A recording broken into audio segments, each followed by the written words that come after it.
Welcome back. अभी तक जो हमने डिस्कस किया है, अभी तक हमने PHP का फर्स्ट प्रोग्राम हेलो वर्ल्ड जो है वो हमने बनाया था। तो अब हम जो है यहाँ पे PHP का सिंटेक्स डिस्कस करने वाले हैं। तो मैं आता हूँ अपने यहाँ पे मैं लिखता हूँ XAMPP। अगर आपके पास XAMPP control panel already started है, अगर आपका अपाचे ऑलरेडी स्टार्टेड है तो कोई बात नहीं है, मैंने बंद किया था तो मैं इसको दोबारा से स्टार्ट कर रहा हूँ। Start Apache and MySQL start. तो ये स्टार्ट हो गए यहाँ पे दोनों। अब मैं यहाँ पे आ रहा हूँ अपने विजुअल स्टूडियो कोड एडिटर में, जहाँ पे हमने ये कोडिंग की थी। तो ये हमने अभी तक किया था, हमने एक HTML के साथ PHP को एम्बेड किया था यहाँ पे। तो हम क्या कर रहे हैं, अभी तक हमने फर्स्ट PHP प्रोग्राम यहाँ पे लिखा था। तो मैं अब PHP का सिंटेक्स जो है SYNTAX सिंटेक्स जो है वो डिस्कस करने वाला। तो मैंने टाइटल जो है इसका, तो मैंने इसका टाइटल चेंज किया PHP सिंटेक्स। तो ये चीज़ मैं यहाँ से कट करूँगा। आप यहाँ पे PHP अब लिख रहे हो, आप चाहे तो PHP इस HTML के बगैर भी लिख सकते हो या HTML के साथ एम्बेड करके लिख सकते हो। चलिए ठीक है, मैं बाहर लिख लेता हूँ। तो PHP स्टार्ट करने के लिए आपको PHP के स्टैंडर्ड टैग्स का यूज़ करना होता है सबसे पहले, जो कि मैंने आपको इससे पहले भी बोला।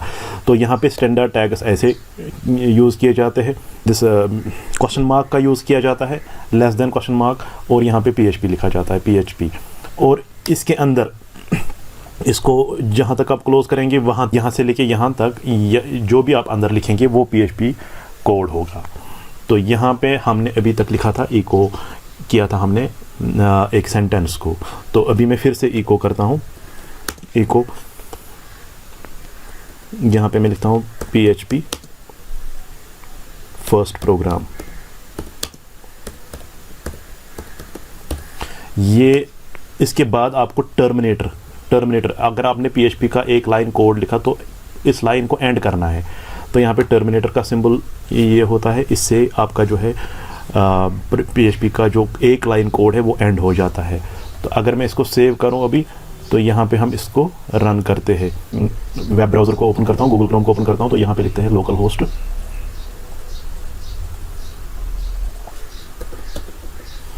होस्ट स्लैश, हमारे जो इसका नाम है वो हमने नाम जो है वो देखना है क्या रखा था।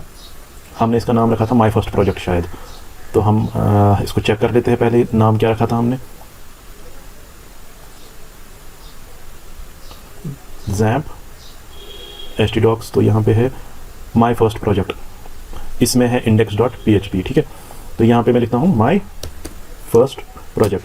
तो ये आ गया आपका फर्स्ट प्रोजेक्ट, यहाँ पे लिखा आपने PHP फर्स्ट प्रोग्राम। ठीक है, अब यहाँ पे ये पहली चीज़ थी कि PHP का जो भी आपको लाइन लिखना है वो कैसे लिखते हैं। अब यहाँ पे मैं आपको बताता हूँ कमेंट्स क्या होते हैं। हर किसी प्रोग्रामिंग लैंग्वेज में हम कमेंट्स का यूज़ करते हैं। तो कमेंट्स क्या होते हैं? कमेंट्स वो लाइन होती है जो कि जिसका कोई इंस्ट्रक्शन नहीं होती है, आपको जस्ट अपने याद रखने के लिए आपको वो ज़रूरत पड़ती है। सपोज मुझे इस लाइन को एक कमेंट बनाना है, मैं चाहता हूँ कि ये लाइन काम ना करे, ये लाइन जो है ये अपना काम नहीं करेगी। ये तो एक कमांड है, इको, ये प्रिंट करता है, फर्स्ट PHP प्रोग्राम प्रिंट करता है। तो यहाँ पे आप इसको कमेंट्स में भी डाल सकते हो। मैंने क्या किया, आगे से दो ये लगाए, मतलब दो स्लैशेस लगाए। तो इसको हम रिफ्रेश अगर करेंगे तो ये काम नहीं करेगा, क्योंकि ये आपके पास अभी क्या है, ये आपके पास कमेंट लाइन है यहाँ पे। ठीक है, तो ये एक कमेंट लाइन है यहाँ पे। अगर मैं इसको वापस से रिमूव करता हूँ तो ये काम करेगा यहाँ पे। अगर आप देखेंगे यहाँ पे ये काम कर रहा है। तो सिमिलरली मैं यहाँ पे, अगर आपको PHP में ब्रेक डालना होगा, दूसरी लाइन में आना होगा, दूसरी लाइन से मैं आने से पहले मैं यहाँ पे और एक स्टेटमेंट लिखता हूँ, इको, यहाँ पे लिखता हूँ दिस इज सेकेंड लाइन।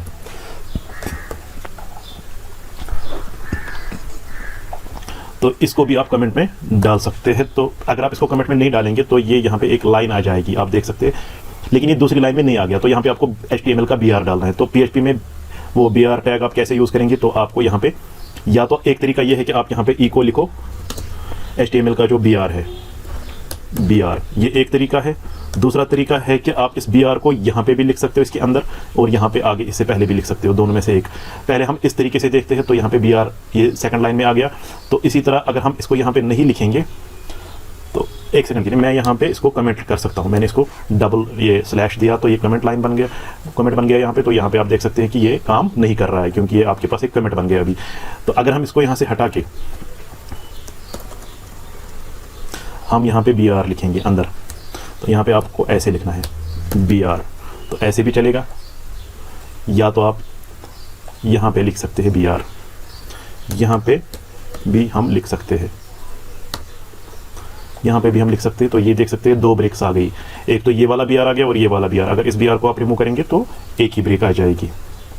यहाँ पे भी आप देख सकते हैं यहाँ पे एक ही ब्रेक आ गई। तो मैं यहाँ पे दूसरी चीज़ आपको बोलने वाला था कि अगर हम यहाँ पे कुछ और लिखेंगे, यहाँ पे suppose this is an example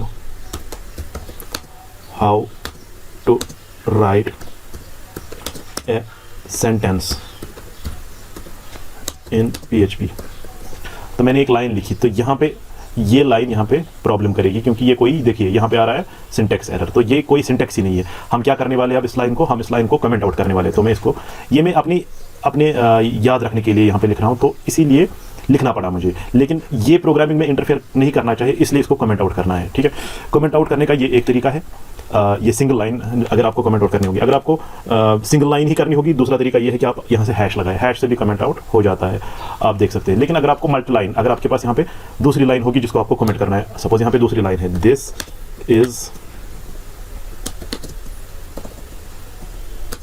A second line, और यहाँ पे आपके पास थर्ड लाइन भी होगी।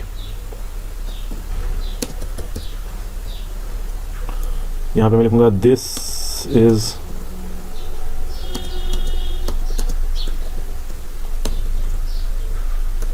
Third line. तो ये अब मल्टीपल लाइन्स आ गई। तो ये मैंने जो हैश लगाया यहाँ पे, ये इनके लिए काम नहीं करेगा। इनके लिए काम करने के लिए आपको मल्टी लाइन कमेंट्स का यूज करना है। मल्टी लाइन, अगर आपके पास एक से ज्यादा लाइन उसको कमेंट में डालना होगा, तो या तो आप अलग अलग से डालेंगे ऐसे, इसके लिए अलग से, इसके लिए अलग से।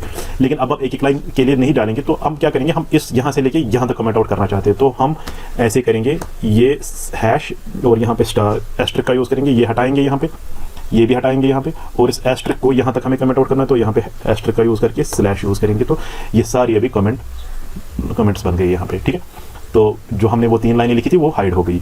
ये जस्ट हम याद रखने के लिए यहाँ पे लिखते हैं। तो यहाँ पे मैंने एक चीज़ लिखी, इको। इको का मतलब है प्रिंट करना यहाँ पे। तो हम क्या कर सकते हैं, मैं यहाँ पे एक ब्रेक डालता हूँ पहले, इको BR। हम यहाँ पे इको के बदले प्रिंट भी यूज़ कर सकते हैं, जैसे हम सी प्रोग्रामिंग में प्रिंट एफ का यूज़ करते हैं, यहाँ पे हम प्रिंट भी यूज़ कर सकते हैं। तो यहाँ पे मैं BR के बाद एक लाइन लिखूंगा, लेकिन मैं प्रिंट करके लिखूँ, PRINT, प्रिंट। प्रिंट भी आप लिख सकते हैं, print this is third line, ठीक है। यहाँ पे मैंने बोला कि टर्मिनेटर का यूज करना होता है, तो यहाँ पे आप देख सकते हैं थर्ड लाइन में यही आ जाएगा, this is a third line, ठीक है। तो ये था हम कैसे कमेंट्स का यूज करते हैं PHP में। कमेंट्स के साथ साथ मैंने आपको प्रिंट कीवर्ड के बारे में बोला, मैंने आपको इको के बारे में भी बोला। यहाँ पे मैं आपको केस सेंसिटिविटी के बारे में बोलूँगा। PHP में जो केस सेंसिटिविटी है उसका क्या है, यहाँ पे PHP में कौन सी चीज़ जो है वो केस सेंसिटिव है और कौन सी चीज़ जो है PHP में वो केस सेंसिटिव नहीं है। अगर हम कीवर्ड्स की बात करेंगे, जो भी कीवर्ड्स PHP में यूज़ होते हैं, जैसे आपका इफ़ स्टेटमेंट यूज़ होता है, अगर आपने कोई और प्रोग्रामिंग लैंग्वेज पढ़ी होगी तो इफ़, यहाँ पे आप इफ़ स्मॉल में भी लिख सकते हो, कैपिटल में भी लिख सकते हो, यानी कि ये केस सेंसिटिव नहीं है। अगर आप एल्स लिखते हैं, एल्स इसको आप कैपिटल में भी लिख सकते हो, स्मॉल में भी लिख सकते हो। यहाँ पे अगर आप लिखोगे वाइल लूप, WHILE, ये आपका केस सेंसिटिव नहीं है, इसको कैपिटल भी लिख सकते हैं, स्मॉल भी लिख सकते हैं। आप वाइल को कैपिटल ऐसे लिख सकते हैं, वाइल। तो यहाँ पे अगर आप इको लिखते हैं, इको यानी प्रिंट करने के लिए जो अभी ऊपर हमने लिखा, इसको आप स्मॉल भी लिख सकते हो, कैपिटल भी लिख सकते हो, ऐसे। तो अगर मैं आपको थोड़ा सा एग्जांपल यहाँ पे दिखाता हूँ, इसको हम कैपिटल भी और स्मॉल भी लिख सकते हैं। हम यहाँ पे एक इको करेंगे, ECHO, स्मॉल तो हमने ऊपर चेक किया, यहाँ पे हम कैपिटल में चेक करेंगे। तो यहाँ पे मैं लिखूंगा this is to check case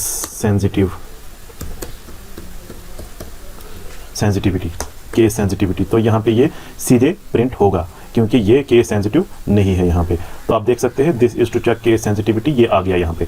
that means यहाँ पे आप कैपिटल में इको लिखो, स्मॉल में इको लिखो, तो ये केस सेंसिटिव नहीं है। लेकिन अब इफ लिखेंगे, इफ एल्स लिखेंगे, सारी स्टेटमेंट्स लिखेंगे, कीवर्ड्स जो भी है व्हाटएवर, वो आपका यहाँ पे कैपिटल भी लिख सकते हो, आप स्मॉल भी लिख सकते हो। लेकिन अब कुछ चीज़ें हैं जो आपको स्मॉल ही लिखनी है। तो जैसे मैं एक वेरिएबल बना लेता हूँ $, यहाँ पे आपको मार्क्स, सपोज मैंने यहाँ पे $मार्क्स लिखा, यहाँ पे आप सी प्रोग्रामिंग की तरह, सपोज मैंने लिखा मार्क्स इज इक्वल टू 50, तो मैंने एक वेरिएबल डिक्लेयर किया मार्क्स, जिसका वैल्यू क्या रखा मैंने 50। सी प्रोग्रामिंग, जावा प्रोग्रामिंग या C++ प्रोग्रामिंग या C++ प्रोग्रामिंग, उसमें आप इंट लिखते हैं साथ, इंटीजर, फ्लोट, डबल, लॉन्ग। लेकिन यहाँ पे आपको कोई डेटा टाइप लिखने की ज़रूरत नहीं है, क्योंकि ये PHP खुद ही देख लेता है कि ये यहाँ से जो वैल्यू है ये किस टाइप का है, और ये इस मार्कस को उसी टाइप का बना लेगा, वेरिएबल उसी टाइप का वेरिएबल बनाएगा। तो यहाँ पे आपको ये ईजी रहता है कि आपको यहाँ पे इंटीजर, फ्लोट, डबल ऐसा कुछ लिखने की ज़रूरत नहीं है, डेटा टाइप लिखने की ज़रूरत नहीं है। तो यहाँ पे आपने डॉलर का यूज़ किया। तो खैर वो हम आगे वेरिएबल्स में डिस्कस करेंगे कि यहाँ पे मतलब वेरिएबल्स किस तरीके से डिक्लेयर किए जाते हैं। तो फिलहाल मुझे यहाँ पे आपको एक एग्जांपल दिखानी है। एग्जांपल किस रिलेटेड दिखानी है? एग्जांपल मुझे आपको यहाँ पे दिखानी है कि मार्कस जो है आपका, ये आपने स्मॉल में लिखा। अगर आप ये इसको कैपिटल में लिख लेते, अगर आप इसको कैपिटल में लिख लेते तो फिर आपको कैपिटल ही यूज़ करना था आगे। ये केस सेंसिटिव है यहाँ पे। सपोज मैं यहाँ पे इको करूँगा, इको डॉलर मार्क्स, ठीक है। तो यहाँ पे हम एक ब्रेक डालेंगे पहले, इको BR। तो यहाँ पे आपके मार्कस जो है यहाँ पे प्रिंट हो जाएंगे। मार्कस में 50 वैल्यू है, वो प्रिंट हो जाएगा यहाँ पे। अगर आप इसको यहाँ पे रिफ्रेश करेंगे तो यहाँ पे आप देख सकते हैं यहाँ पे 50 प्रिंट हो गया, ठीक है। यहाँ पे अगर हम इसको कैपिटल में आप लिखेंगे, इस मार्कस को मैं लिखूंगा $, MARKS। अब ये केस सेंसिटिव यहाँ पे है, क्योंकि आपने स्मॉल में वेरिएबल डिक्लेयर किया है मार्कस, यहाँ पे आप लिखते हो कैपिटल में मार्कस, तो यहाँ पे केस सेंसिटिविटी का मसला आ जाएगा।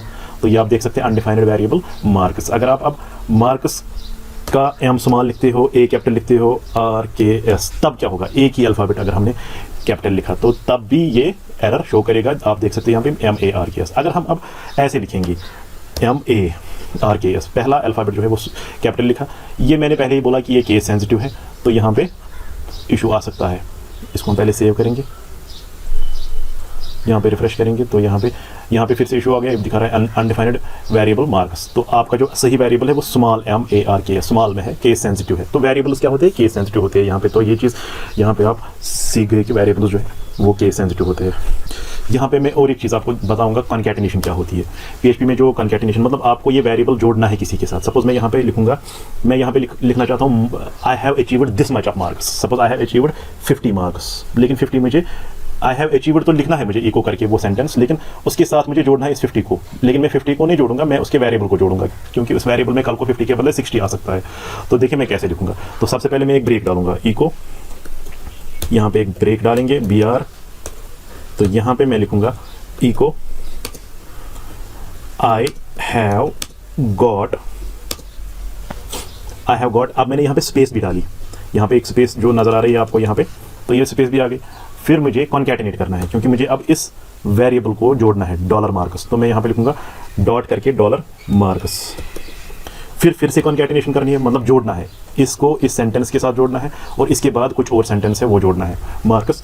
फिर मैं यहाँ पे डबल कोट्स में, स्ट्रिंग में डबल कोट्स में लिखता हूँ। जैसे मैंने यहाँ पे स्ट्रिंग को डबल कोट्स में लिखा, स्ट्रिंग का मतलब है ये आई हैव गॉट जो लिखा है मैंने। तो यहाँ पे फिर से और एक स्ट्रिंग ज्वाइन करनी है इसके साथ, लेकिन स्ट्रिंग में स्पेस भी आता है, स्पेस भी एक करेक्टर है, तो मैंने स्पेस डाला यहाँ पे, क्योंकि मार्क्स के बाद स्पेस आना चाहिए। 50 या 60 वटेवर जो इस मार्क्स में वैल्यू होगा, उसके पहले भी स्पेस आना चाहिए, उसके बाद भी स्पेस। पहले वाला स्पेस ये है और बाद वाला स्पेस ये है। कॉन्कैटिनेशन इससे होती है, जो आपने फुल स्टॉप का यूज़ किया। तो यहाँ पे लिखूंगा आई हैव गॉट 50, यहाँ पे लिखूंगा मार्क्स। ये वाला मार्क्स जो हमने यहाँ पे लिखा, ये स्ट्रिंग का मार्क्स है, ये वेरिएबल नहीं है। वेरिएबल तो आपका ये है जो आपने यहाँ पे यूज़ किया, मार्क्स इन माई एग्ज़ाम, ठीक है। उसके बाद अगर आपको इसके बाद भी जोड़ना होगा तो इसके बाद भी आपको डॉट का यूज़ करना होगा। जितने भी वेरिएबल्स जो भी आपको जोड़ना होगा तो आपको इसी तरीके से जोड़ना है। इस स्ट्रिंग को मैंने इस वेरिएबल के साथ जोड़ने के लिए डॉट का यूज़ किया, इसी को बोलते हैं कॉन्कैटिनेशन, ठीक है। तो मैं इसको सेव करता हूँ। अब इसका आउटपुट देख लेते हैं, यहाँ पे रिफ्रेश करते। तो हमने यहाँ पे लिखा आई हैव गॉट ये हमने 50 नहीं लिखा था, यहाँ पे हमने यहाँ पे मार्क्स का यूज़ किया है, ये $मार्क्स। तो हमने इस वेरिएबल को यहाँ पे, जहाँ पे ये 50 आ गया, तो एक्चुअली ये वेरिएबल है, इसको यहाँ पे इसके साथ भी कॉन्कैटिनेट किया, इसके साथ भी कॉन्कैटिनेट किया, लेकिन इसके साथ यहाँ पे स्पेस लेके कॉन्कैटिनेट किया, इसके साथ भी स्पेस लेके यहाँ पे हमने इसको ज्वाइन किया, कॉन्कैटिनेट किया इसके साथ। यहाँ पे अगर हम मार्क्स का वैल्यू चेंज करेंगे, हम इसको 50 के बदले 70 करेंगे, तो यहाँ पे आएगा यही 70, I have got 70 marks in my examination. तो यहाँ पे हमने $मार्क्स का यूज़ किया, ये था कॉन्कैटिनेशन। तो मैं इसको यहाँ पे कमेंट आउट कर लेता हूँ कि मैंने क्या किया। मैंने यहाँ पे कॉन्कैटिनेशन को डिस्कस किया था, तो ये मैं अपनी याद रखने के लिए मैंने यहाँ पे लिखा, तो इसको मुझे कमेंट आउट करना है, ताकि ये मेरे इस प्रोग्रामिंग की लाइन को कोई एरर यहाँ पे ना लाए, इसमें कोई एरर यहाँ पे नहीं लाएगा। तो इसीलिए मैंने इसको इसीलिए मैंने इसको कमेंट आउट करके लिखा। तो यहाँ पे अनडिफाइंड वेरिएबल मार्क्स कहीं पे है, तो यहाँ पे हमने कैपिटल मार्क्स का यूज़ किया, इसको स्मॉल मार्क्स में यूज़ करेंगे तो तब ये ठीक हो जाएगा। रिफ्रेश करेंगे अगर, तो ये था कॉन्कैटिनेशन। तो हमने केस सेंसिटिविटी भी देख ली, कॉन्कैटिनेशन भी देख ली, कमेंट्स भी देख लिए। अब हम इसमें जो चीज़ देखने वाले हैं वो है अब हम जो चीज़ इसमें देखने वाले हैं वो है ब्लॉक, ठीक है। सपोज मैं यहाँ पे, अभी मैंने इफ स्टेटमेंट्स नहीं पढ़ा है, वो हम आगे पढ़ेंगे। तो यहाँ पे सपोज एग्जांपल के लिए मैं यहाँ पे लिखता हूँ इफ, मैंने पहले भी बोला इफ हम कैपिटल भी लिख सकते हैं, ये केस सेंसिटिव नहीं है। तो मैं यहाँ पे लिखूंगा कंडीशन इफ, यहाँ पे मैं लिखूंगा dollar Marcus is greater than 50। तो यहाँ पे तो 70 है अभी, तो यहाँ पे मैं लिखूंगा ब्लॉक, मैंने अभी बोला ब्लॉक, तो इसका यहाँ से लेके यहाँ तक इस करोड़ ब्रैकेट्स के बीच में इसका ब्लॉक है। तो यहाँ पे मैं लिखूंगा इसका एक सेंटेंस इको, तो यहाँ पे लिखते हैं पास, ठीक है। तो आपको यहाँ पे तो 70 है, तो यहाँ पे पास ही शो करेगा। पहले हम यहाँ पे एक ब्रेक डालेंगे, इको BR, तो यहाँ पे ये पास ही शो करेगा। लेकिन देखिए यहाँ पे एक चीज़ मैं बोलना चाहता हूँ, यहाँ पे देखिए पास आ गया क्योंकि कंडीशन ट्रू है। ये हमने इफ कंडीशन, मैंने बोला अगर मार्क्स का वैल्यू ग्रेटर देन 50 है तो 70 है, तो इसीलिए पास आ गया। लेकिन ये सिंगल लाइन है, इस ब्लॉक में खाली एक ही लाइन है, तो इसको हमें ये ब्रैकेट्स देने की ज़रूरत नहीं है, तो मैं इनको हटा देता हूँ। सिंगल लाइन के लिए आप ऐसे भी लिख सकते हो, ब्रैकेट्स की ज़रूरत नहीं है। लेकिन अगर आपके पास मल्टीपल लाइन्स होंगी, इस कंडीशन पर अगर मल्टीपल लाइन्स को अचीव करना होगा तो आपको ब्रैकेट्स डालनी पड़ेंगी। यहाँ पे देख सकते हैं आउटपुट पास आ गया। तो मैं यहाँ पे अभी आपको ये बोल रहा हूँ, इसमें अगर आपको मल्टीपल लाइन्स, देखो एक तो आपको लिखना है पास और ऊपर से आपको लिखना है कि इको योर परसेंटेज इज, ठीक है। और ऊपर में एक वेरिएबल बनाऊंगा $p is equal to dollar marks divided by 100 multiply by 100, ठीक है। योर परसेंटेज इज, अब हम यहाँ पे लिखेंगे कॉन्कैटिनेट करके $p, क्योंकि आपका परसेंटेज हमने यहाँ पे इसमें कैलकुलेट किया, उसको हम यहाँ पे कॉन्कैटिनेट कर रहे हैं इसके साथ, तो वही प्रिंट हो जाएगा। उसके बाद लेकिन यहाँ पे आपको परसेंट भी लिखना है, परसेंट एक कैरेक्टर है तो उसको कॉन्कैटिनेट करेंगे यहाँ पे मैं लिखूंगा परसेंट, ठीक है। Your percentage is this. तो हमारे पास कितनी लाइन्स आ गई, 1 2 3। तो हमें अब एक से ज़्यादा लाइन, एक सिंगल लाइन होती तो ब्रैकेट्स की जरूरत नहीं थी, अब हमें ब्रैकेट्स की ज़रूरत है। यहाँ पे मैं ब्रैकेट ओपन करता हूँ और इन तीनों लाइन्स को मैं ब्रैकेट्स में लिखता हूँ, यहाँ पे ब्रैकेट क्लोज करते हैं। तो ये मल्टीपल लाइन्स है, इस ब्लॉक में मल्टीपल लाइन्स है, तो इसीलिए हमें ब्रैकेट्स नेसेसरी है यहाँ पे। तो यहाँ पे हम इसको रिफ्रेश करते हैं, तो यहाँ पे आप देख सकते हैं योर परसेंटेज इज 70%, ठीक है। तो ये हमने यहाँ पे मल्टीपल लाइन्स और single line, multiple line statement और सिंगल लाइन स्टेटमेंट सीखा कि कैसे लाना है। और यहाँ पे आपने और एक चीज़ ऑब्जर्व की, हर किसी लाइन में एक टर्मिनेटर आ गया, इसमें भी टर्मिनेटर, इसमें भी terminator, that means end of statement, ठीक है। तो ये था सिंटेक्स PHP में कैसे हम यूज़ करते हैं।